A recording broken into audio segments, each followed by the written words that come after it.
सबसे पहले तो ये बताइएगा कि इस वक्त जो बानी पीटीआई को मिलने वाला रिलीफ है, आप इसे अदालती नौयत के एतबार से कानूनी रिलीफ समझते हैं, या फिर यूं कह लीजिए कि चूंकि 24 नवंबर की कॉल है तो शायद ये वजह हो सकती है कि उन्हें 24 नवंबर से पहले पहले कुछ दिया जा रहा है। देखिए, बहुत शुक्रिया। देखिए, ये तो मेरे लिए कहना नामुमकिन है और शायद गैर मुनासिब भी कि 24 नवंबर की कॉल के सिलसिले में कुछ लिया या दिया जा रहा है। मुझे यकीन है कि आपके दीगर पैनलिस्ट जो सियासत को मुझसे बेहतर समझते हैं वो उस पर कमेंट कर सकेंगे, लेकिन मैं कानूनी पर्सपेक्टिव के अंदर आपकी इजाजत से दो जुमले कहना चाहता हूँ। सबसे पहले ये कि ये एक बेल का ऑर्डर है। बेल का कानून ये कहता है, मुतल्लिका कानून ये कहता है कि किसी भी शख्स को बेल तब दी जाती है जब अदालत अभी तफसील देखे बगैर, एविडेंस की तफसील, दीगर चीज़ों की तफसील देखे बगैर इस बात की असेसमेंट करे कि एक प्राइमा फेशा है, जिसको कानून की इस्तिलाह में प्राइमा फेशा कहते हैं, कि बस देखने पे जो रिकॉर्ड है क्या उसमें कोई झोल है या नहीं है।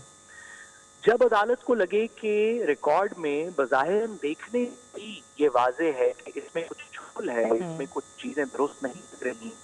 या शवाहिद नाकाफी हैं, तो अदालत जो भी मुल्ज़िम होता है उसको बेल ग्रांट कर देती है। मेरा इसके एनालिसिस आपकी इजाजत से ये है कि हम बार बार देख रहे हैं, और मुझे शखाना 2 का केस, पहले चंद दिन पहले इमरान खान साहब को लाहौर से 9 मई के केस के अंदर बेल दी गई, कि बार बार ये लगता है कि सियासी बयान तो हुकूमत का एक तरफ, लेकिन हुकूमत के ताबे जो इन्वेस्टिगेशन है, इन्वेस्टिगेशन के इदारे हैं, और हुकूमत के ताबे जो प्रोसिक्यूशन के इदारे हैं, जिनकी मुद्दत के अंदर ये मुकदमे फाइल किए गए, आर्ग्यू किए गए, उनको जब भी किसी रीजनेबल अदालत ने, जैसे कि अभी आपने देखा इस्लामाबाद हाई कोर्ट का ये फैसला है, जब भी इसको सीरियस लेवल के ऊपर परखा गया है तो उसके अंदर हुकूमत की प्रोसिक्यूशन और हुकूमत की एविडेंस के अंदर बहुत सी गलतियां नजर आई। अच्छा, यहाँ पर तो आपने कुछ दीगर केसेस का हवाला दिया, लेकिन जो 25 नवंबर को एक अहम केस है अलकादिर ट्रस्ट केस की समाअत, और कहा जा रहा है कि उस पर फर्द जुर्म आयद होगी बानी पीटीआई पर, इसकी नौयत और हसासियत पर आपका तबसरा क्या है? देखिए, अलकादिर ट्रस्ट केस जो है उसके अंदर फर्द जुर्म तो जरूर आयद हो सकती है। एक नीचे की अदालत ने फर्द जुर्म आयद करनी है। फर्द जुर्म तो कानून की इस्तिलाह में बहुत पहले जब FIR कटती है उसमें चालान जमा होने के फौरन बाद फर्द जुर्म आयद हो सकती है, तो फर्द जुर्म तो आयद की जा सकती है। लेकिन फर्द जुर्म आयद कर देने से जो कि एक मुतल्लिका ट्रायल कोर्ट करेगी, ये बिल्कुल भी समझना,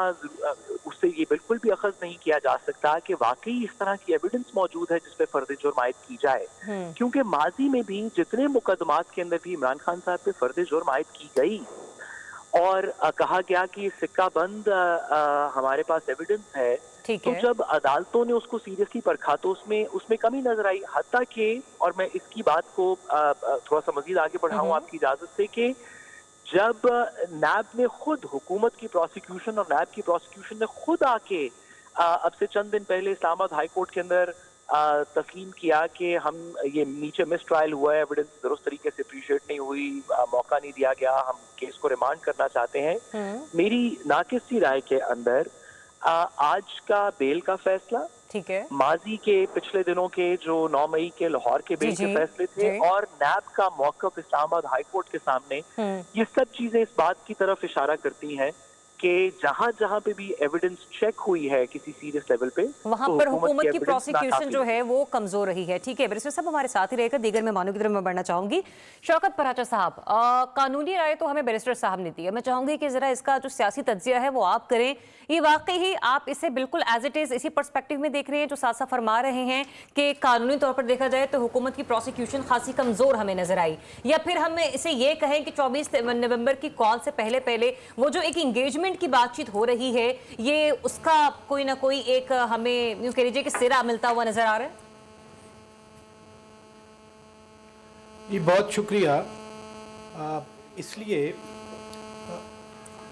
बहुत शुक्रिया कि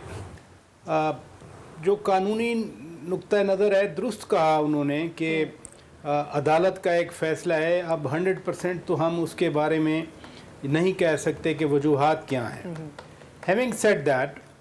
नेगोशिएशन की, मुज़ाकरात की बात हम नहीं कर रहे, यानी मीडिया नहीं कर रहा था, ना हुकूमत कर रही थी, वो तो पीटीआई वाले खुद कर रहे थे। अच्छा। और ख़ास तौर पर अलीमा खान साहिबा ने जिस दिन 24 नवंबर की बात की कि एहतजाज होगा, तो उसी दिन बानी पीटीआई खान साहब का भी वो ट्वीट आया हुआ था, और उस ट्वीट में उन्होंने खुद लिखा था कि मैंने एक मुज़ाकराती कमेटी भी तश्कील दे दी है, और वो मुज़ाकराती कमेटी जो है वो बात जो करना चाहें उनके साथ कर लें। सही। हम इस मुल्क में जहाँ रहते हैं, यहाँ बहुत कुछ होता है। मादी में भी मुज़ाकरात के ज़रिए इसी तरह से कोई बैकडोर राब्तों के ज़रिए, वो अच्छे अल्फाज नहीं हैं, डील या ढील की जो बात की जाती है, लेकिन कहीं ना कहीं कुछ होता रहा है। 24 नवंबर के हवाले से एक प्रेशर ज़रूर हुकूमत पे था कि 25 को बेलारूस के सदर लुकाशेंको पाकिस्तान से क्या आ रहे मुराद हैं। है शौकत पराचा साहब? और क्या ये प्रेशर जो है वो ईज हो चुका है? क्या उनको यकीन दहानी है कि 24 नवंबर को एहतजाज नहीं होगा? नहीं, जो जिस कॉन्टेक्स्ट में मैं बात कर रहा हूँ कि अच्छा। अदालत के ज़रिए अगर फ़र्ज़ किया 24 का ये ना होता एहतजाज का ऐलान और आज ज़मानत हो गई होती, तो शायद हम इसको इस तरह से रिलेट ना कर रहे होते। अच्छा। और इवन अगर आज ज़मानत ना होती तो फिर भी हम इतना इसको देख नहीं रहे होते इस एंगल से, जिस एंगल से अब हम डिबेट कर रहे हैं, क्योंकि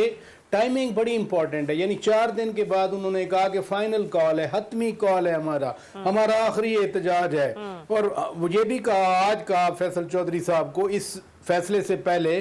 कि हम 24 को जश्न मनाएंगे, वहां जाकर खुशी मनाएंगे रादर। तो किस चीज़ की खुशी या जश्न था जो इनको मालूम था? इसलिए जो मुज़ाकरात की बात है, मुज़ाकरात तो कहीं ना कहीं तो ज़रूर हैं, इसमें तो मुझे तो कोई शक नहीं है, इस्लामाबाद में बैठे हुए, जिसका इकरार खुद पीटीआई कर रही है, ये नहीं कि कोई और कर रहा है, इकरार खुद पीटीआई कर रही है। तो मुज़ाकरात के ज़रिए अगर कहीं ना कहीं कुछ आउटकम आ रही है, तो मेरा ख्याल है उसी की बुनियाद पर वो एक चले मुज़ाकरात वही बात आ गई ना कि एहतजाज से पहले भी होना थे, एहतजाज के बाद भी होना थे।